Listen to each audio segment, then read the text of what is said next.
हम लोग आपके बीच भगवान बुद्ध का शील समाधि प्रज्ञा वाला ज्ञान लेके आए। तो इसलिए आप लोगों ने जो इतने बड़े भिक्षु संघ का दर्शन किया है तो बहुत ही दुर्लभ। कभी आपने इतने सारे एक साथ बनते नहीं देखे, तो बहुत पुण्य है, सबको दर्शन नहीं होता। तो इसलिए आप जब आए हैं इस कार्यक्रम में बैठे हैं, भिक्षु संघ का दर्शन कर रहे हैं, तो जितना अच्छे से हो सके, श्रद्धा से हो सके, बैठ करके सुनिए। आप उनके प्रति सम्मान श्रद्धा से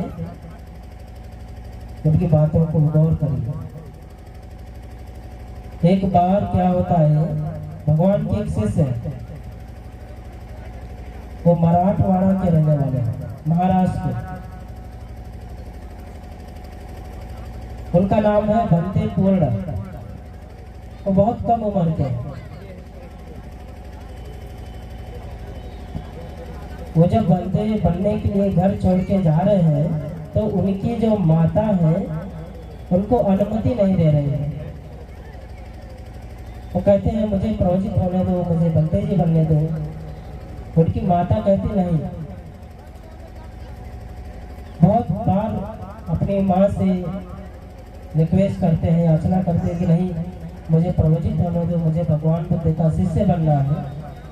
तो उनकी माँ कहती है अच्छा ठीक है, अगर तुम भगवान बुद्ध के भिक्षु संघ में शामिल होना चाहते हो ठीक है, लेकिन भिक्षु बन जाने के बाद, पुरोहित बन जाने के बाद भी तुम आओगे मेरे पास। एक बार तुम दर्शन देने मुझे जरूर आओगे, अपने घर वापस आओगे। भंते पूर्ण जो है वादा करते हैं ठीक है माँ, जब मैं भगवान बुद्ध के पास जाकर के प्रवचित हो जाऊंगा, भिक्षु हो जाऊंगा, उसके बाद मैं तुम्हें मिलने के लिए आऊंगा, तुम्हें दर्शन देने के लिए। चले गए भगवान बुद्ध के पास प्रवचित हुए। भगवान बुद्ध के पास प्रवचित होकर के भगवान से बहुत कुछ सीख लेते हैं, बहुत उपदेश सीख लेते हैं, बहुत ज्ञान हो जाता है।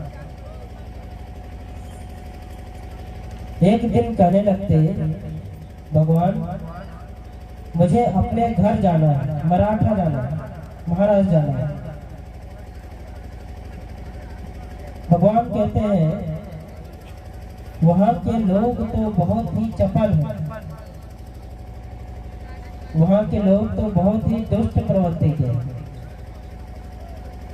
वहां के लोग तो बहुत खतरनाक हैं, वहां के लोग के बीच में जाना तुम्हारा ठीक नहीं है।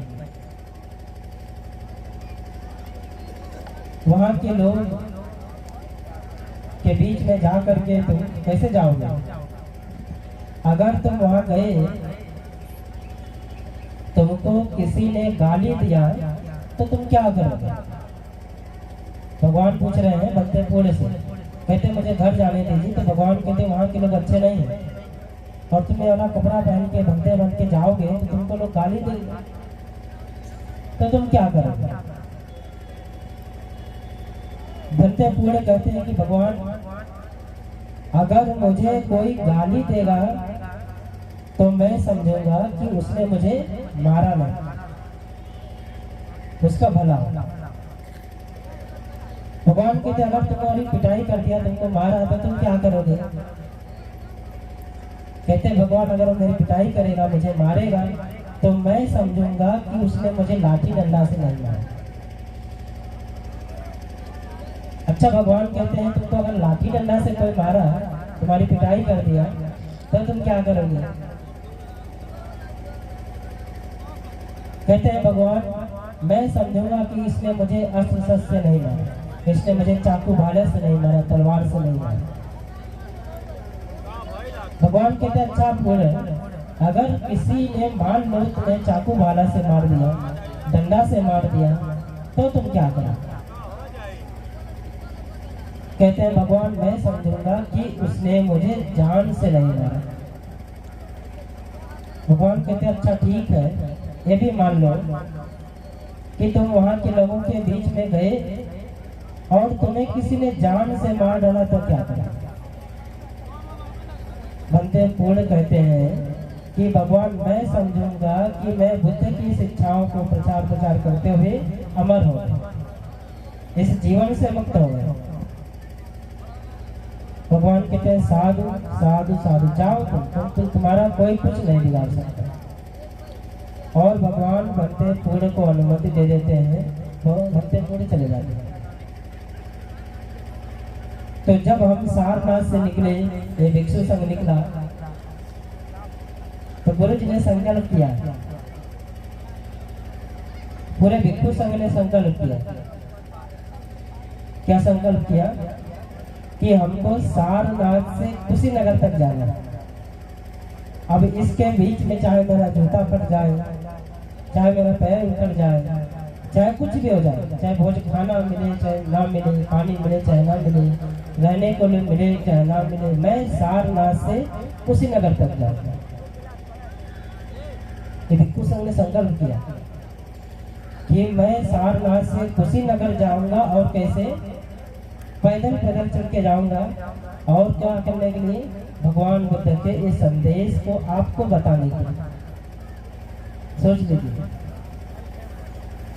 हमको क्या पड़ी कि सारनाथ से पैदल चले, बोले ये दिमाग उनका सही नहीं है, पैदल जा रहे हैं। अब कल हम पेट्रोल पे भराने लगे तो कहने लगा कहाँ से आ रहे हो? हम बोले सारनाथ से, बनारस से जा रहे हैं कुशीनगर। कह रहे भाई, हम बोले सही नहीं। तो लोगों को विश्वास नहीं हो रहा है, लोग ये सोचते होंगे ये लोग गाड़ी वाड़ी में बैठ के पहुंच जाते होंगे, लेकिन आप लोग देख रहे हैं ना, धक्का मार के लेते आते हैं। हम लोग आगे चलते हैं तो इधर से उधर धक्का मार के आप लोग लाते, तो जान रहे हैं ना तो कैसे आ रहे हैं। तो हम आप लोगों के बीच में भगवान बुद्ध का संदेश लेके आए हैं। क्या भगवान बुद्ध ने हम लोगों को कहा कि देखो कि तुम निकलो, क्या करें? जरत दिखवे चारि करो, बहुजन हिताय बहुजन सुखाय लोकल। इस उपदेश का जो भगवान ने जो उपदेश किया सारनाथ में, पहला उपदेश, इसमें भगवान ने हम भिक्षुओं का कहा कि देखो तुम अपने एक स्थान पे मत रुको और निकल जाओ। किस लिए निकल जाओ? इस लोक पर अनुकंपा करो, जो इस संसार के दुखियारे लोग हैं, जो इस संसार के प्रताड़ित लोग हैं, जो इस संसार के पीड़ित लोग हैं, उन पर अनुकंपा करो। उनको ऐसा उपदेश करो जो उनके जीवन में मंगलकारी है, जो उनके जीवन का कल्याणकारी है। तो हम इतना बड़ा भिक्षु संघ जो आ रहा है वो आपके कल्याण के लिए। और क्या हम लोग जो आपके बीच में आए हैं, आपके लिए ये जो भिक्षु संघ उपदेश लेके आए हैं, चरत वित्तवे चारिकम, आपके कल्याण के लिए। तो इसलिए जब आपको भोजन दान कराए, भिक्षु संघ की सेवा की, आप लोग उसका दर्शन किए, आपका बहुत पुण्य है। तो समय बहुत ज़्यादा नहीं है, तो हम आपके लिए यही मंगल कामना करते हैं कि अभी गुरु जी बोलेंगे, बंटी जी बोलेंगे, आपको खूब अच्छे से, खूब श्रद्धा से सुनिए, और उनकी जो एक एक बात है आप उस पर गौर करिए। क्या कह रहे हैं, किस बात से आपका कल्याण है, कौन सी बात आपके जीवन में उतर जाए और इससे आपका कल्याण। तो इसलिए हम अपनी बातों को यहीं पे विराम करते हुए हम आप सब लोगों से कहते हैं, सभी लोग जो इधर बैठ खड़े हैं सामने बैठ जाएं, और इधर उधर जो लोग उधर बाहर घूम रहे हैं सभी लोग आकर के यहाँ बैठ जाएं। परम पूज्य गुरु जी की आप लोग बातें सुने और एक एक बात को खूब गौर से सुनिए और उसको जीवन में उतारने का प्रयास करिए। आपका मंगल हो। ये सभी बातों के साथ हम आप सबके लिए मंगल कामना करते हैं। सुखी रहिए। सवाल